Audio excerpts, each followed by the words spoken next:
Hello friends, welcome you all back to GIAS Potential Builder Current Affairs Sprint Program for UPSC Prelims 2021 Session 16. So in the description, we are providing you with our Telegram channel link where we will be getting questions on a daily basis. So for regular updates as well as quick revision, follow us on YouTube as well as our Telegram channel. This is the contact number of the institute where you can call for admission related inquiries. And these are the 10 topics that we are going to discuss today. Without any further delay, let's go into the topic of today. So the first topic that we are going to discuss today is CSCAF. CSCAF now Climate Smart Cities Assessment Framework 2.0, which was launched recently in the year 2020. CSCAF 1 வந்துட்டு பார்த்தோம்னா it would have been launched in the year 2019. 100 cities வச்சுட்டு we would have taken them, and for those 100 cities we would have got some initiatives. So coming to who is which is the nodal ministry responsible for this னு பார்க்கும்போது Ministry of Housing and Urban Affairs. So அவங்க தான் வந்துட்டு இது பண்றாங்க. So along with whom அவங்க இது பண்றாங்க அப்படின்னு பார்க்கும்போது who is also helping them in the implementation அப்படின்னு பார்க்கும்போது climate center for cities அப்படிங்கிறது which is under National Institute of Urban Affairs. NIUன்னு சொல்லிட்டு climate center for cities under National Institute of Urban Affairs. அவங்க தான் வந்துட்டு they are helping in implementation of the climate smart cities assessment framework. So வந்து இந்த climate smart இது வந்து climate center for citiesங்கிறது வந்துட்டு பார்த்தோம்னா this is basically to address the issues of climate change. Headquarters வந்துட்டு நியூ டெல்லியில் it is there. Coming back to the initiative, so Ministry of Housing and Urban Affairs பார்த்தோம்னா the climate smart cities ஓட they would have also come up with a program called Streets for People Challenge. Streets for People Challenge. So in the Street for People Challenge, what is it? Again, these both CSCAF and Street for People Challenge come under the Smart Cities Mission. Smart Cities Mission is nothing but to bring in economic development as well as enhancing the livelihood of the people by bringing in technology that can support the various infrastructure as well as the technological needs of people. That is sustainably we are going to develop cities. So we are going to provide them water, we are going to provide them proper light, climate, electricity, power, whatever you can say. And also we are going to bring in economic opportunities to bring from the entrepreneurship skills, and we are going to bring in through this smart cities program. So development of a city holistically by bringing in technology as well as infrastructure facilities. So this will basically enhance the economic growth as well as the employment opportunities, thus increasing the livelihood as well as the lifestyle of the people in a sustainable way. So அதுக்கு தான் வந்துட்டு basically this smart cities program is there, and it is a centrally sponsored scheme. Sponsored, and it came up in the year 2015. So இதுவுமே வந்து Ministry of Housing and Urban Affairs தான் இருக்குது. So 24 key areas வந்துட்டு it is focusing. So this is about. So coming to this Streets for People challenge, the Streets for People challenge வந்துட்டு is to create a walking friendly and vibrant streets.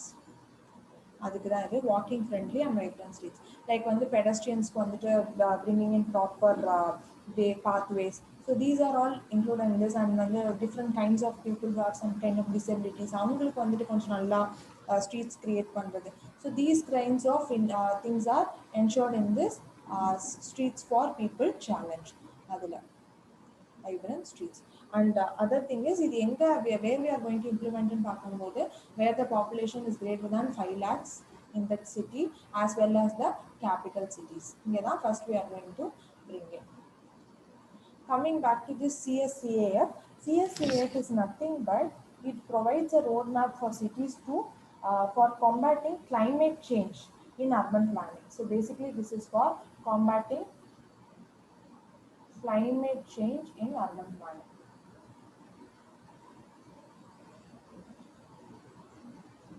Urban planning. So what என்ன பண்ண போறோம்னா இதுல வந்துட்டு climate sensitive approach we are going to bring in. Climate sensitive approach. So this will help in sustainable development of the cities. How the cities are developing in a sustainable pathway. அப்படிங்கிறது we are going to assess, and this is going to be assessed in 5 broad categories, and these categories has 28 indicators subsumed in it. So, on the broad categories, energy and green buildings, urban planning, green cover and biodiversity, mobility and air quality, water management, as well as the waste management. These are the 5 broad categories that are subsumed in them. CSCF one, as I told, 100 cities have been taken, and every one that carbon output, how is the carbon, low carbon development. We are going to analyze the various technologies that can low carbon development, then rapid development of energy efficient technologies. Those things were handled in the first phase. So this is all about CSCF, which is for bringing in climate sensitive approach to urban planning. Okay, this is all about this news. Let's move on to the next news. So the next news is about Globa andersoni. So இது வந்துட்டு it's a plant species basically. It's a rare and critically endangered plant species. Mostly இது வந்துட்டு why it's in use in பார்க்கும்போது it is rediscovered in the Sikkim Himalayas. It was thought to be extinct, but in 1875 பார்த்தோம்னா there was a recollection of the first time this was spotted in the year 1875. After that, after 1875, now only it's getting spotted. So இதோட unique features வந்து பார்த்தோம்னா it has a white flower, yellowish lip and a separated stamen. If you will see the curve, it has a white flower as well as a yellowish lip. See that this is yellowish lip and the stamen is separated. So this is the unique feature of this species, and also it is narrowly endemic species. Narrowly endemic species. Endemic. So endemic in the sense it's basically belong to that part. So இது வந்து பார்த்தோம்னா rare and critically endangered as well as narrowly endemic. So basically it's found in the northeastern states. அப்படின்னு கூட we can say. Basically they are found there. Sikkim Himalayas they are found, and it was rediscovered near the Teesta River range. Teesta River இதுல. So in Sikkim it was found. Teesta River, as we know, it's a tributary of Brahmaputra. It flows through India and Bangladesh. West Bengal valiya it flows. Tributary of Brahmaputra. So this is also called as dancing ladies or swan flower. So these are some other names of this species. And also it is a lithophyte. Lithophyte na enna appdin பார்க்கும்போது it is nothing but which grows on lithophytes, which grows on bare rocks or stones. Species growing on bare rock or stones.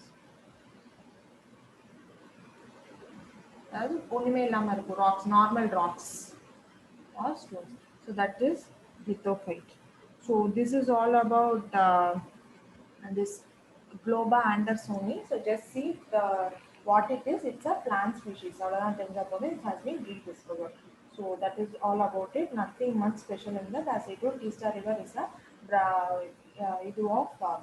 tributary of Brahmaputra. So this is about it. So after 145 years, this species has been found. Let's move on to the next news. So the next news of today is about Commission for Air Quality Management. So the reason being in news is that this commission would have been set up by an ordinance called Commission for Air Quality Management in NCR and adjoining areas. அதில் வந்துட்டு ordinance வழியா last October 2020 this would have been formed, and recently in March this commission would have been stopped. They would be dissolved. The reason being the ordinance would have not been made into an act. So 6 months after it ceases to operate here. So because of after rejoining 6 months after ordinance ceases to operate, if it doesn't get the recognition of an act. So this is why this body has been dissolved. So இது வந்துட்டு எதை replace பண்ணி வந்துச்சு அப்படின்னு பார்க்கும்போது coming to know which it has replaced அப்படின்னு பார்க்கும்போது it has replaced environment, pollution prevention and control authority.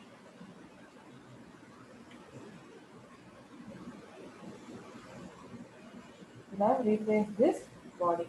So basically இது எதுக்கு இருக்கு அப்படின்னு சொல்லி when you are going to see why it is there in news or what is the reason for it அப்படின்னு பார்க்கும்போது this is basically for air quality management. As we know, it's basically for air quality management to see what is the pollution levels and those things around the Delhi NCR as well as the nearby areas.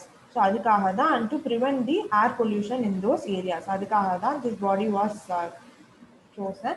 And this body, it has a composition of around 18 member composition இருக்கு. And the chairman is a secretary or a chief secretary level rank இருப்பாங்க. And the tenure is for 3 years or else the age of 70. So this is or 70, 3 years or 70 is the tenure of this. So this is all about it, and it also has members from Niti Aayog and other ministries. So basically what this does it is when they inspect premises of various industries or plants. So on the Madri, they will inspect the premises as well as what it has is it has the power to penalize. So this is one thing has a penal powers. If someone doesn't obey its order, it can take actions like it can award fines. So on the Madri, they can do as well as up to 1 crore or 5 years of prison varaikkum they can award either prison. So this is the punishment it can award. Then coming, it is for Delhi NCR and adjoining areas only. Adukku mattum we got it, and it can also cause a close down of industries that cause pollution.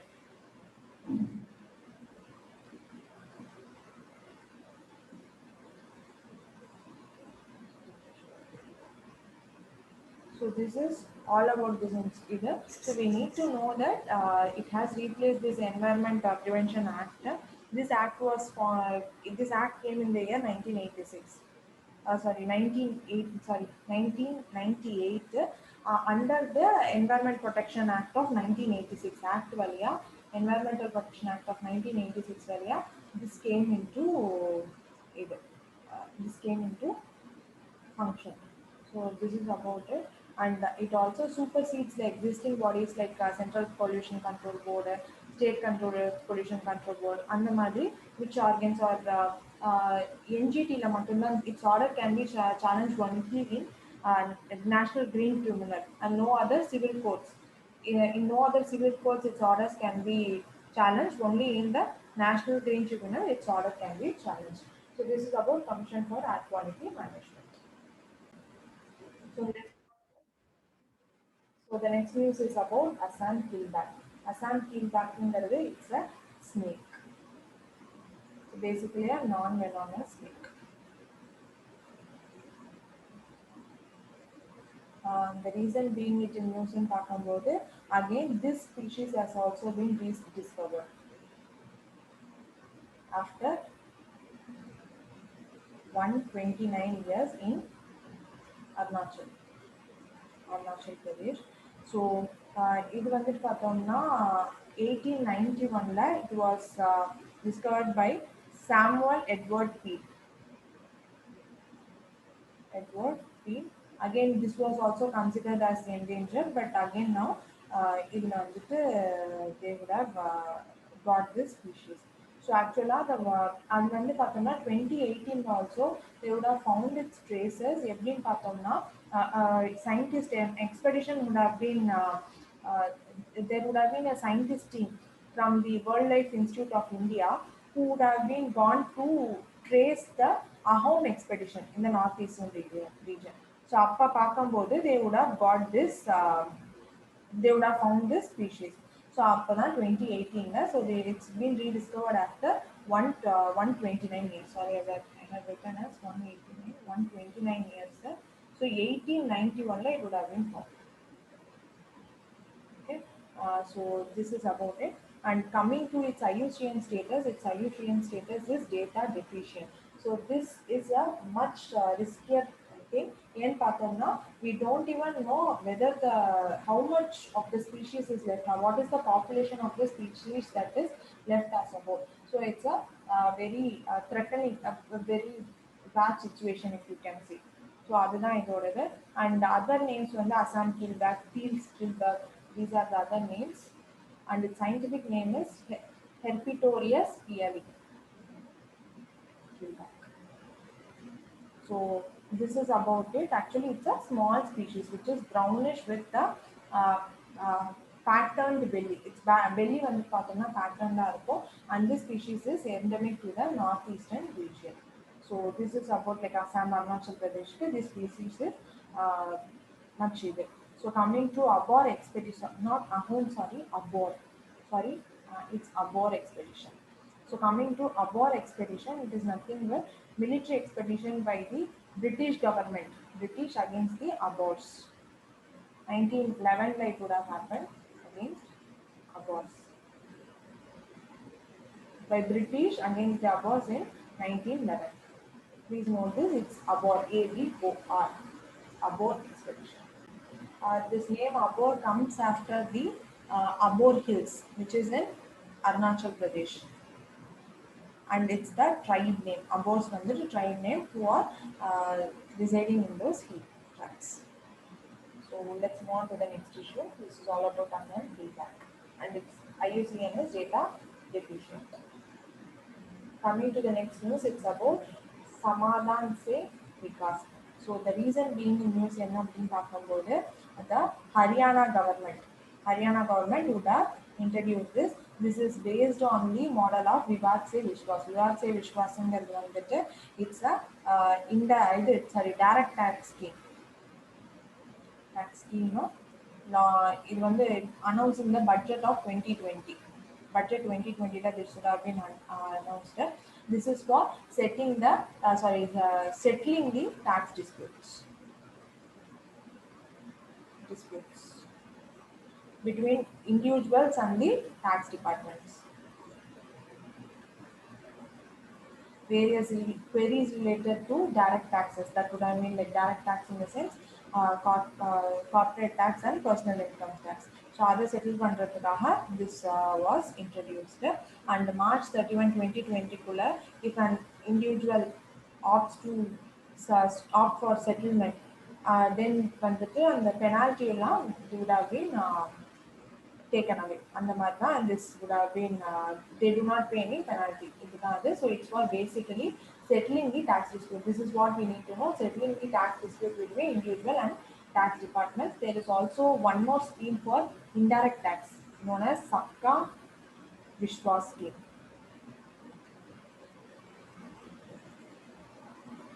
இதுல வந்துட்டு பார்த்தோம்னா it is for indirect tax, launched in the year 2019. It would have been launched. This is for legacy dispute scheme for it's a legacy for indirect tax dispute resolution மாதிரி. Basically GST after GST what are all the problems with respect to indirect tax that will have been addressed by this Sabka Vishwas program. So coming to this back again, Samadhan Se Vishwas this is basically by Haryana government to set up the as a recovery program for எதுக்கு அப்படின்னு பார்க்கும்போது for this one-time settlement scheme for recovery of external development charges. So coming to external development charges, if suppose there is any development project that has been developed in a city or in a state அப்படின்னு பார்க்கும்போது the developer of that project he has to pay a maintenance fee. Either it can be a construction of roads, illana water, electricity, whatever it may be. The developer has to pay a maintenance charge to the civic authority. So if he doesn't pay the charge, actually these charges are collected by the developers from the individuals who depend on that infrastructure source. So if what will happen is the developer will collect the charges from the individual, but he will not pay to the civic authorities. So இது மாதிரி பார்க்கும்போது there would have been a large sum that would have been left without payment to the civic authorities, and this payment is decided by the civic authorities. So payment பண்ணாம these real estaters or the developers, whoever it may be, they would have been cheating, taking the people's money. So அதை curb பண்றதுக்காக தான் this scheme would have been in use. So the external development charges as well as the infrastructure development charges. So it is for the infrastructure. State governments they need to pay.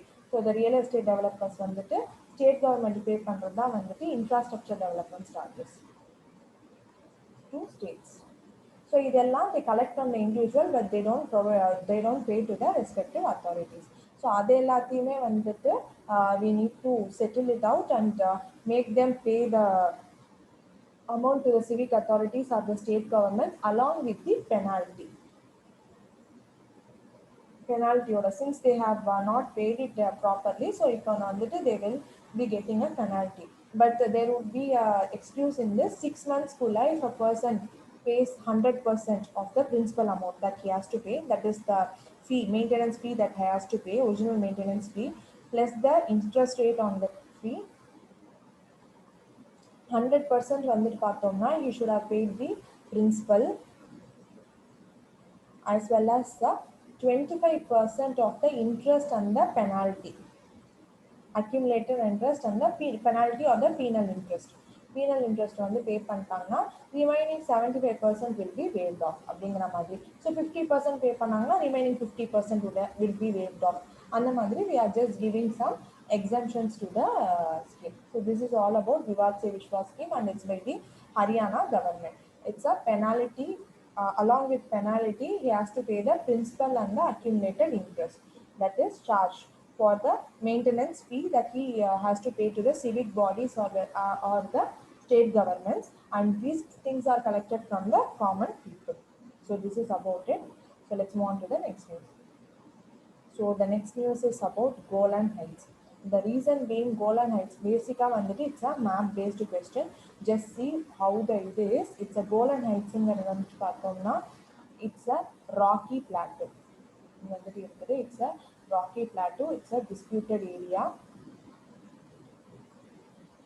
It's in the between Israel and Syria. So it's always disputed between Israel and Syria. So this is here. So it's actually it is now occupied by the Israelis. So adanalana and we need to see with which countries it has the borders. It has border with, if you will see, it has border with Jordan. It has border with Israel as well as it has border with Syria. West Bank பார்த்துக்கோங்க. West Bank is also a disputed territory. So coming to this Golan Heights, so Golan Heights வந்துட்டு பார்த்தோம்னா the reason being is news வந்துட்டு US president has announced this is a ever growing topic. எப்பவுமே நியூஸ்ல இருக்கும். So one of the reason is because the US president has announced that UL will recognize Israel sovereignty. Golan Heights வந்துட்டு Israel sovereignty the US would have been recognized this Golan Heights. So that is the reason why it in news. 2017 பார்த்தோம்னா Jerusalem USA would have accepted as Israeli capital. So and it would have moved the US embassy to the city. Okay, well, that would have happened in 2017. Jerusalem would have been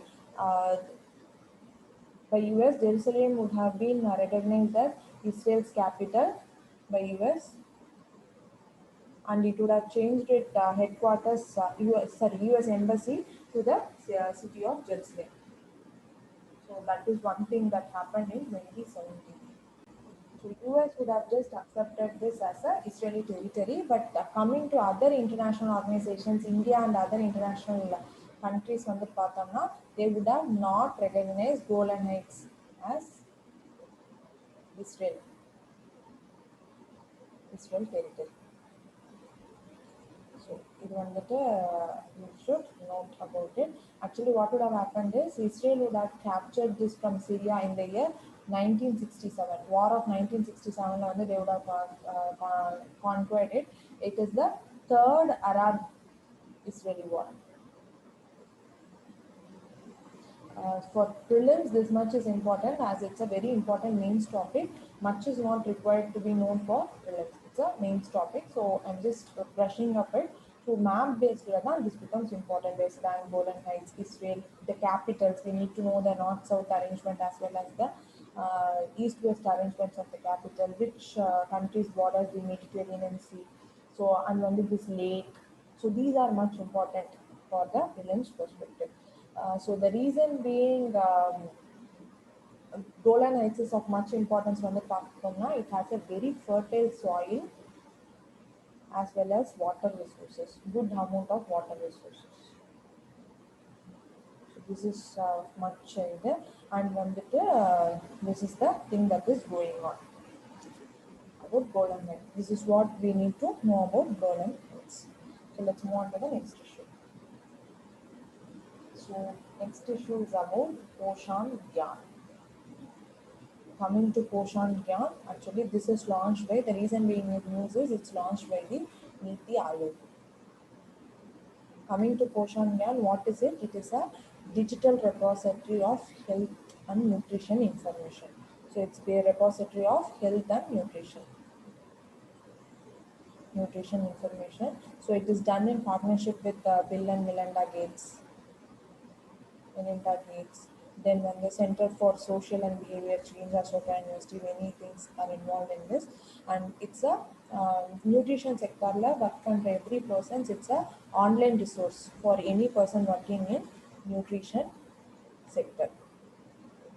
So this is bringing about behavioral change, knowledge awareness. Nutrition sector it brings about behavioral change as well as a knowledge awareness, and it is the most trusted and the comprehensive resource to improve India's nutrition as well as the health behaviors.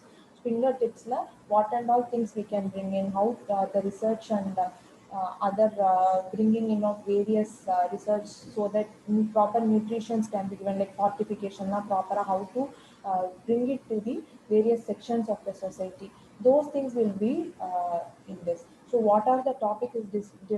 It discusses something பார்க்கும்போது, so complementary feeding, what and all the like வந்துட்டு இப்ப பார்த்தோம்னா for iodine we would have brought up with this iodine bindis, iodine deficiency இருக்கிறவங்களுக்கு இது கொண்டு வந்திருக்கோம், and various others to how to um, come over this malnutrition, problem of malnutrition, adolescent health, anemia prevention. We are very much, India is very much back in this anemia. அப்புறம் வந்து antenatal and antenatal cares. So இந்த மாதிரி நிறைய விஷயங்கள் we are discussing in that. So totally 14 areas have been covered through this thing. And Ministry of Health and Family Welfare, Women and Child Development, data from these are also included in this scheme. And as well as when it brings in crowd sourcing features that allows anyone to submit the materials, whatever documents or data they have, they can also submit that into this Poshan Gyan. So which was launched by it's a platform launched by the Niti Aayog. So there is a scheme called Poshan Abhiyan. This is a nutrition scheme, National Nutrition Mission, or Poshan Abhiyan 2018. It was now National Nutrition Mission. It is. So this brings to this like what it does is it says that it will reduce stunting, undernutrition, anemia among young women, children, and young children, women, and adolescent girls, and also reduce the low birth to weight. Child வந்து stunting, undernutrition, anemia as well as low birth to weight வந்துட்டு பார்த்தோம்னா 2%, anemia alone 3%, and low birth to weight வந்து 2% வரைக்கும் we are planning it to reduce, as well as to bring down the child stunting வந்துட்டு பார்த்தோம்னா 0 to 6. Stunting is low heightல வந்துட்டு low இருக்குது for the age, low height, that is stunting, and we are planning to bring it by reduce it by 20, bring it down to 25% by 2022. So this is all about this Poshan Abhiyan of the National Nutrition Mission. So this is all about Poshan Abhiyan, which is a digital repository of health and nutrition information of India. So let's move on to the next issue. So the next issue is about Talamadale. So Talamadale is nothing but an art form. The reason being it in news is it has gone digital in COVID times. That is the reason it's in news, and it's nothing but a artistic form which involves dialogue or debate performances, and it consists of only spoken words and accompanied by music, which does not have any dance, costume, or stage performances. It just has instruments. Here, tala means cymbals. cymbals, and madale is a drum. It's a drum. Stala madale. Sorry, one is missed. So it's Talamadale. Stala madale. So it's basically consists of only spoken words. And coming to in southern India, it's like spread over the regions of Karnataka and Kerala. And it's a variant of Yakshagana theatre. Yakshagana is a temple theatre form of Karnataka. It's a theatre art. So it's a theatre art of Karnataka. It's a variant of this Yakshagana. And coming to it, the orator, he is known as Attadari. Attadari. And they sit across in a place. They just sit without any costumes or any other kind of dance or any other performances, stage performances. They just move the crowd with their oratory skills. So this is about Talamadali. So let's move. The next issue is Swami Fund. The full form of this fund is Special Window for Affordable and Mid-Income Housing. So coming to the reason being it in the news, so Government of India would have completed its first residential project under this Swami Fund residential project. Okay. So this was basically launched in the year 2019. It is set up as a Category 2 alternate investment fund. So what it does is actually is that it is to complete the construction of stalled projects. Stalled in the sense which have been incomplete project. So it is to complete the stalled project, stalled constructions.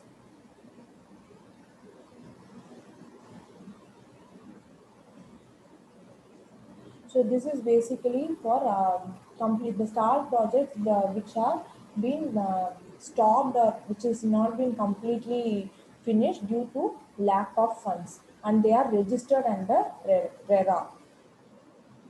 Lack of funds which are registered under RERA. Okay, so RERA is nothing but Real Estate Regulation and Development Act. So this is basically the act governing the real estate sector. It was effected from the year 2017. Like it was proposed in 2016 and it came into effect from the year 2017. So it establishes a real estate regulatory authority. He brings about the regulation of the real estate sector as well as ensure the speedy dispute settlements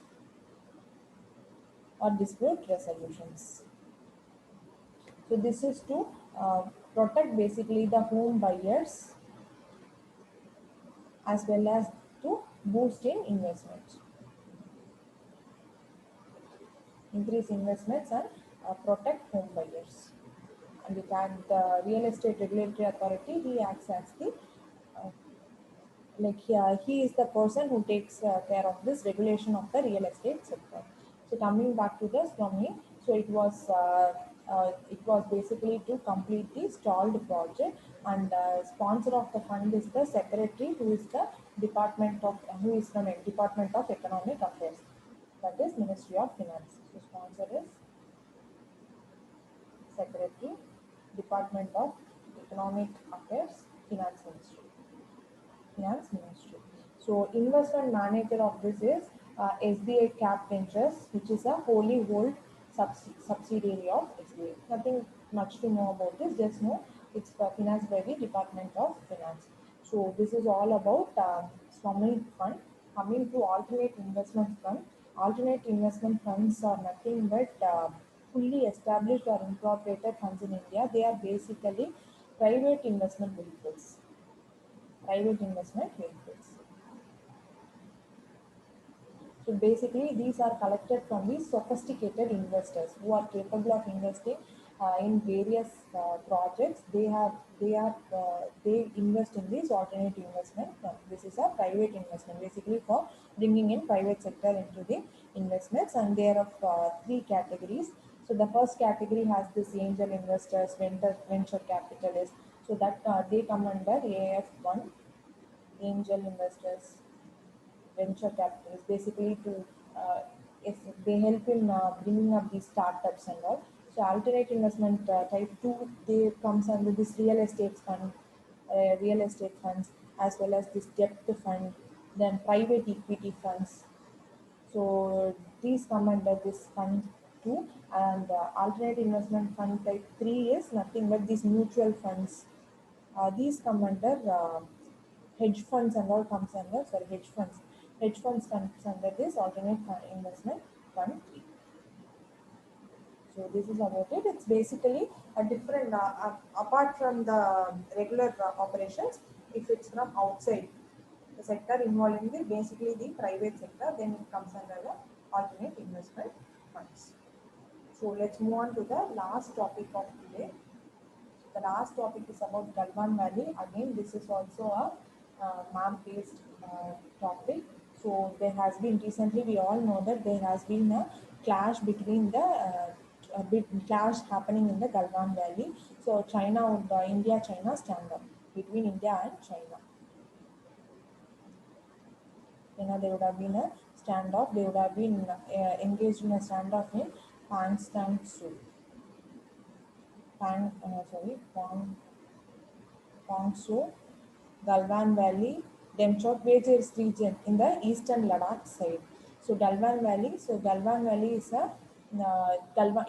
It's on this Galwan River. There's a river called Galwan River, and this Galwan River is the highest ridge line. Okay, so here. Chinese actually dominate certain passes in these routes, and that is the reason from both the sides there have been troops stationed. And recently, if you would have seen, they both would have come to a conclusion that the troops will be residing from both the sides. They will go back from both the sides. But the thing is, it's a map-based question, so we need to know where it is. It's in the eastern side of Lala, and it also has this Galwan River, through which it got its name. Galwan Valley is to the eastern side of the Siachen Glacier. Also, another important thing about this Galwan Valley is that it lies along the western sector of the line of actual control, very close to this Akshay Chin. So, which is a disputed territory that is claimed by India but occupied by China. Oh, sorry, controlled by China. Controlled by China. But it's claimed by India. So this is about this Galwan Valley and the things. So we need to just line of actual control on these things. The disputed area between India and China, which demarcates India and China, is line of actual control. So we will see line of actual control and line of control in a detailed manner in one another session. So this is all about Galwan Valley and the last topic of today. I will be meeting you with yet another session very soon. Thank you.